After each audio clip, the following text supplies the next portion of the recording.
Welcome to Watchworthy. I'm Dan, this is Mike. Today we're going to talk about Day Shift. So it stars the Academy Award winning Jamie Foxx as a vampire hunter. Yep. And we're going to be real quick with the plot here for a couple different reasons, but mainly being there isn't a whole lot of plot. It starts out with our action-packed kind of scene, and then honestly it takes like 30 minutes to get into what the actual core story is going to be, which is that his family is going to leave. His I guess semi-estranged wife is going to take their daughter and move to Florida. Yep. If he doesn't come up with money for her tuition and braces. Yeah. So he's going to go vampire hunting to get that money. Well, he's been a vampire hunter. Right. Yeah. But he's got to kick it into overtime now, Sure. and he's going to get hooked up with Snoop Dogg, who's going to set him up with the Vampire Hunting Union. Who he was originally a member of, and because he's such a wild card cowboy hotshot, Plays by his own rules. He gets kicked out of this Vampire Hunters Union, Right. which is super rules heavy. So this will be my first part where I'm like, okay, I kind of like that. Oh, really? It had That's the part of the world that you honestly, onto? yes. The bureaucracy of vampire hunting was really good. The whole that John Wick vibe of having rules that are set Sure. in with being an assassin, and there's all these different departments that are meant to help you out, and all these this code that you're supposed to follow. This was obviously a lot more bureaucratic than that. Yeah. But that kind of stuff is, I don't know, it's just super funny to me, and interesting world building, I guess. But I was expecting buddy comedy, guy who's inept with guy who knows what he's doing and knows the ins and outs. Sure. So if you want to think of a comparable movie, it'd be like Zombieland. So Zombieland, you got Woody Harrelson. He kind of knows what he's doing as far as zombies go. Was it Jesse Eisenberg's character? He's not as proficient. Yeah, he's stayed alive this far. He's a survivor. Right, right. He's also has all his rules. Right, exactly. Yeah, so that's another one where we bring in rules for a universe. But yeah, so it was expecting that kind of relationship and much of the movie to be that. But it really wasn't. And even the central conflict of how is he gonna get, money to keep his family there, was only in it for a little bit, and then it quickly turns into just a hostage rescue situation, I guess. I mean, it makes sense that this has a lot of action in it. This director, J.J. Perry, this is his first film. He's been second unit director on a bunch of stuff, and he's been a stunts coordinator. Okay. So along with those two things, it's been hitting stuff like John Wick and Fast 8. So with his let's say pedigree, we'll say it makes sense that there's so much action in this and very plot light. Yeah. And some of that's filmed okay. The opening action scene wasn't bad. I did immediately think of Evil Dead 2 when watching, though. It's just so ridiculous. It knows it's ridiculous. It's ridiculous, and it plays on it. It's a humorous action scene for sure.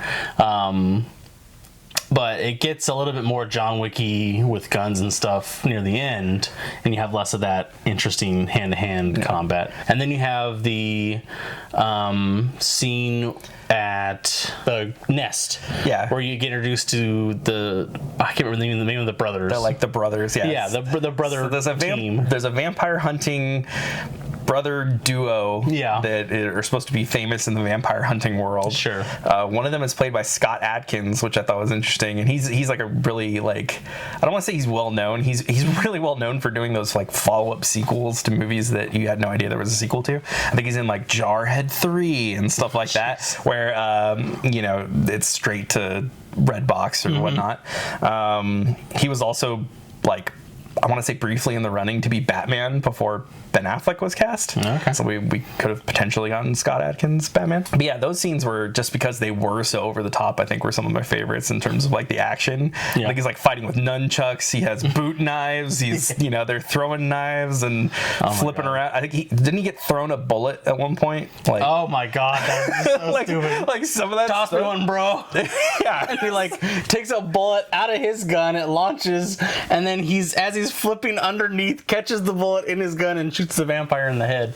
It was absolutely ridiculous and over the top, but I mean that's what this movie fantastic stuff is. That was that word is what I would use to describe it. That was what was promised. Okay, it delivered. It's a vampire hunting movie. I was waiting for them to be like they're super broy about it, and he's a little more like toned down and not professional necessarily, but he's knows his stuff, right? Yeah. So I was waiting for them to be like super broy and like too like machismo and end up getting killed because they're so reckless. Yeah, you know, in comparison to him. But no, everything went smooth and it's fine. It's fine. But we got some cool vampire killing, I guess. One thing I'll say about the vampires in this movie is you have the constant need for them to be contortionists for some reason. Yeah. I don't know what the fascination was with having them always like folded in half. I get it shows them as like seemingly inhuman. Otherworldly. Yeah, I guess.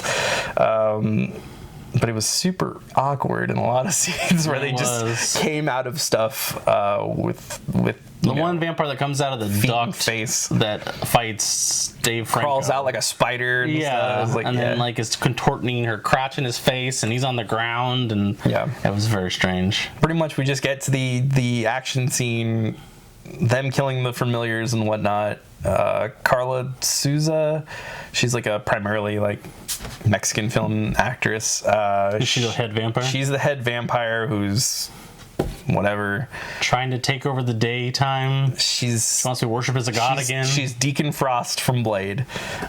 She is. She knows better than the vampire counselor, than the elders, whoever. And she takes his family to the Legends of the Hidden Temple set.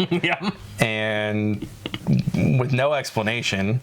And we just Snoop Dogg blows himself up. He says West Side forever. Oh God. West Side for life. West Side for life. We just watched it.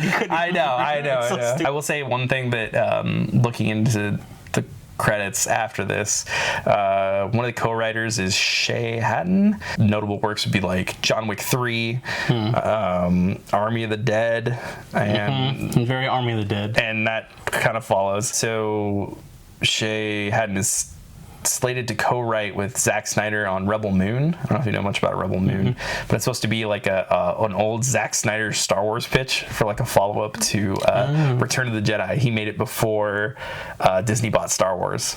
And so now he's turning it into its own film, and so that bodes poorly. Anthony Hopkins is going to play a robot though, so I'm in. I'll watch it. Yeah, I do like Anthony. It's sci-fi. Hopkins. Anthony Hopkins is a robot. What do you have to lose? Your time and a little bit of money, but that's okay. Oh, I think it's straight to Netflix. I think it's part of his like Army of the Dead.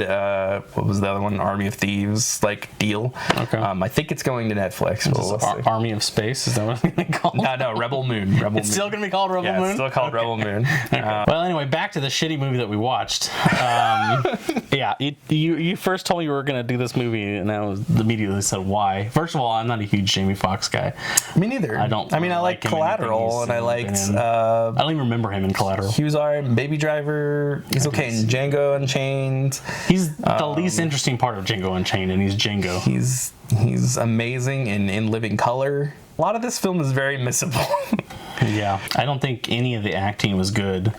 The only acting that I thought was okay was Snoop Dogg, because he was exactly as I thought he'd be. As you expected Snoop Dogg to be. He acts like he acts in everything else. But I don't think there was enough action to save the movie, and I don't think the action was good enough to save the movie. No, it wasn't. So this is like you can watch the Nest fight maybe on YouTube if you're into action scenes for this kind of stuff, and any of the Snoop Dogg clips. Yes. You just watch the Snoop Dogg supercut. The most memorable part of the movie. Yeah, the Snoop Dogg supercut cannot be missed. Yeah. The only thing I will give credit to this movie is it doesn't do a big CG bullshit thing at the end. I will give credit to that. Yeah, I guess. There's no giant, I don't know, vampire monster made of thousands of vampires storming LA. A cargo plane of vampires is on its way to Los Angeles. So. Yeah, it needs to be shot down from the inside. Yeah, none of that. So at least it didn't do that, which I'll give it prop. That's it. Minimal credit. That and Snoop Dogg are the only two credits I give this movie.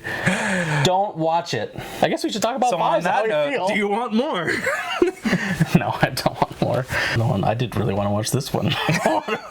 What about you, Dan? You wanted to watch this one? I wanted to watch this one from a perspective of hoping it was going to be it's so bad it's good. And while some of the Snoop Dogg stuff qualifies for sure, I'm kind of bored most of it, honestly. Yep. Yeah. So Day Shift 2 comes out starring Hiroyuki Sanada. Oh, okay, well, hold on now. First of all, he would never do that movie. I feel like he was in 47 Ronin, wouldn't he? I like 47 Ronin, who also stars who? Keanu Reeves. There you go. It's a dream team, Dan. It's a dream team. Sonata in Day Shift 2. Sure, I'd go see it. Yes, of course I would. You simp. I mean, I struggle to recommend anything about this film. I'm happy to have made you sit through it, though. Yeah, I think that's the most joy you got out of it, was making me sit through it. The most joy I got out of this film was just imagining you watching this film and just like, the Snoop Dogg scenes and just laughing to myself at how like horrible they are and how much you were probably not enjoying it. No, Snoop Dogg, like I said, the Snoop Dogg scenes were the best part of the movie. But he says, I say that unironically. There's literally nothing else to be said about this movie. Go watch From Dusk Till Dawn, or Blade, or 30 Days of Night, or Zombieland. Actually, you know what you need to watch that's vampire oriented is Midnight Mass on Netflix. Never seen it. It's really good. If you haven't seen it, I highly recommend Midnight Mass. Interesting. Yeah. I think... I was going to ask you who's in it, but you're not going to be able to tell me. Oh, Rahul something. Watch Midnight Mass. It's a much more interesting show. It's a really good show, and it also is vampire adjacent. How many episodes is that? 10 at the most. It's too many. Watch Dusk Till Dawn. Watch Dusk Till Dawn and Well, From Dusk Till Dawn is a good movie. I haven't watched the show. They do a show version. That was on Netflix for a while too. It might be on Hulu now. I didn't watch that. I don't know if Snoop Dogg's in it, but maybe if he's in it, you can watch it. If he's not, missed opportunity. Yeah. That about wraps it up. Yeah. You can't bottoms up, but I will. I never bring enough beer. Thanks everyone for watching. Please like and subscribe. Let us know what kind of videos you'd like to see in the comment section below. See you all next time.